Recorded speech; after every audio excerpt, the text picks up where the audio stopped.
Aujourd'hui, je vais te donner les 4 conseils essentiels pour réussir ton premier marathon. Si tu veux éviter les erreurs classiques, maximiser ta progression et surtout franchir la ligne d'arrivée dans les meilleures conditions, reste bien jusqu'au bout de cette vidéo. D'ailleurs, je bosse en ce moment sur un programme ultra complet pour t'aider à progresser plus rapidement, réduire le risque de blessure et exploser tes chronos. Je t'en parle un peu plus tard dans la vidéo. Pour le moment, place au premier conseil. Un marathon, c'est pas juste une course de 42,195 km. C'est un défi qui demande une vraie préparation. Beaucoup de débutants pensent qu'il suffit d'augmenter progressivement la distance en courant, mais c'est pas aussi simple. Il faut un plan structuré qui va inclure des sorties longues, du fractionné et surtout de l'endurance fondamentale. 80% de tes entraînements doivent être en endurance fondamentale pour construire une base solide et éviter de t'épuiser avant même le jour de la compétition.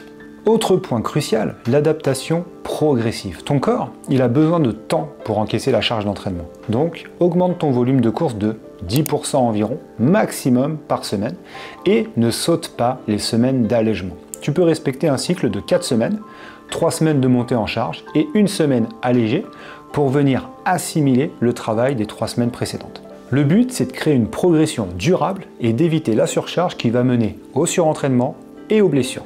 Tu peux aussi intégrer de l'entraînement croisé qui va être sans choc pour les articulations, comme du vélo ou de la natation. Ça va te permettre de renforcer ton endurance sans sursolliciter les mêmes muscles en permanence.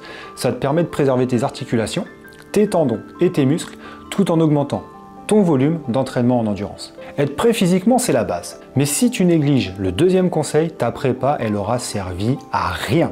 Un marathon, c'est pas seulement un effort physique, c'est aussi un test pour ton organisme. C'est un vrai défi, une vraie épreuve. Et l'alimentation, souvent négligée, elle joue un rôle clé avant et pendant la course. Avant le marathon, il est important de bien stocker de l'énergie dans tes muscles sous forme de glycogène. Pour ça, les jours précédant la course, tu vas pouvoir manger plus d'aliments riches en glucides comme du riz, des pâtes, du pain ou des pommes de terre. Ça va te permettre d'avoir suffisamment de carburant pour tenir sur la durée. Pendant la course, il faut apprendre à s'alimenter et à s'hydrater correctement. Il y a beaucoup de coureurs qui oublient que leur corps il a besoin d'énergie en continu. Donc pour ça, il va falloir prendre des petites portions de glucides sous forme de gel ou de boisson énergétique toutes les 30 minutes environ, ce qui te convient le mieux. Et surtout, ne pas négliger l'hydratation. Boire trop peu, ça te fera perdre en performance. Et à contrario, boire trop, ça peut provoquer des troubles digestifs. Donc il va vraiment falloir tester ta stratégie d'hydratation lors de tes sorties longues notamment pour voir ce qui te convient le mieux. Il faut vraiment t'habituer à manger et à boire à ton allure marathon pendant des séances d'entraînement. Je prépare une vidéo spéciale nutrition pour la dernière semaine de compétition, alors abonne-toi et active la cloche pour ne pas la rater. Troisième conseil, les athlètes, indispensable, l'équipement. Le choix de ton équipement peut faire la différence entre un marathon réussi et une course catastrophique. Le premier point, c'est les chaussures. Courir plus de 42 km avec de mauvaises chaussures, c'est le meilleur moyen de finir blessé.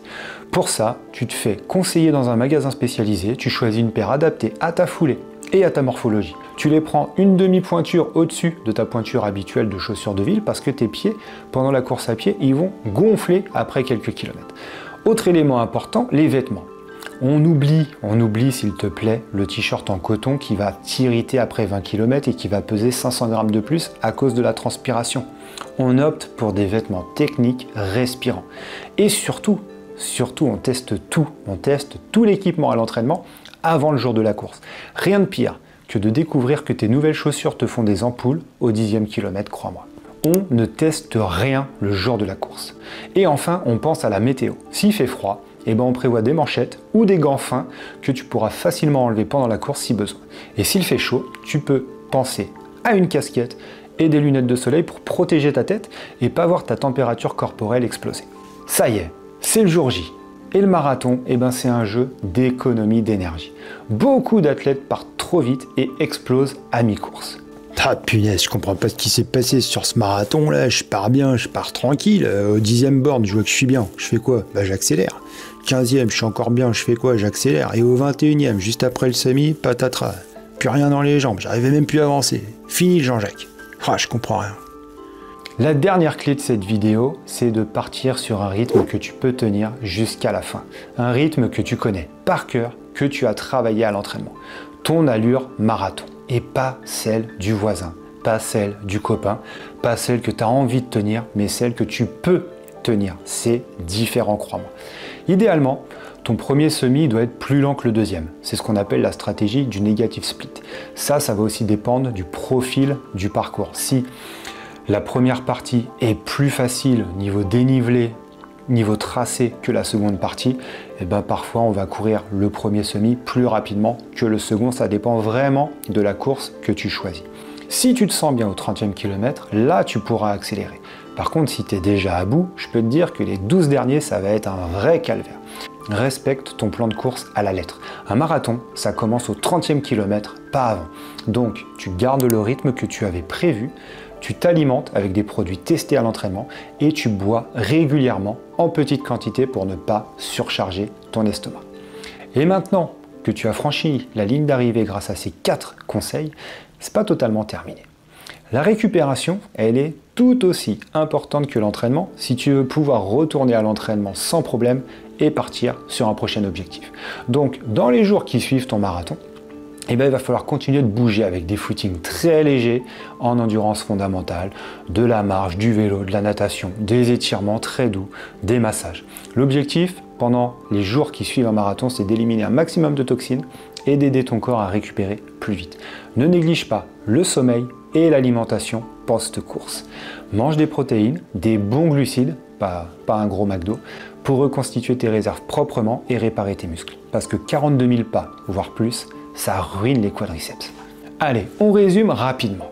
Pour venir à bout de ton prochain marathon, prépare-toi avec un plan structuré. Soigne ton alimentation et ton hydratation. Utilise un équipement testé et adapté aux conditions de course. Et enfin, quatrième et dernière clé, respecte ta stratégie de course et la récup après la course. Maintenant, si tu veux aller plus loin et structurer ton entraînement de manière optimale, je prépare un programme ultra intéressant pour aider les runners à progresser efficacement sans commettre d'erreurs. Si tu veux être informé dès sa sortie, surveille bien les prochaines vidéos et mon compte Instagram qui est juste en dessous parce que je vais donner plus de détails très bientôt. Et en attendant, dis-moi en commentaire quel est ton plus gros défi pour ton premier marathon. Je prendrai le temps de répondre et de t'aider. Portez-vous bien les athlètes, à très vite. Ciao ciao.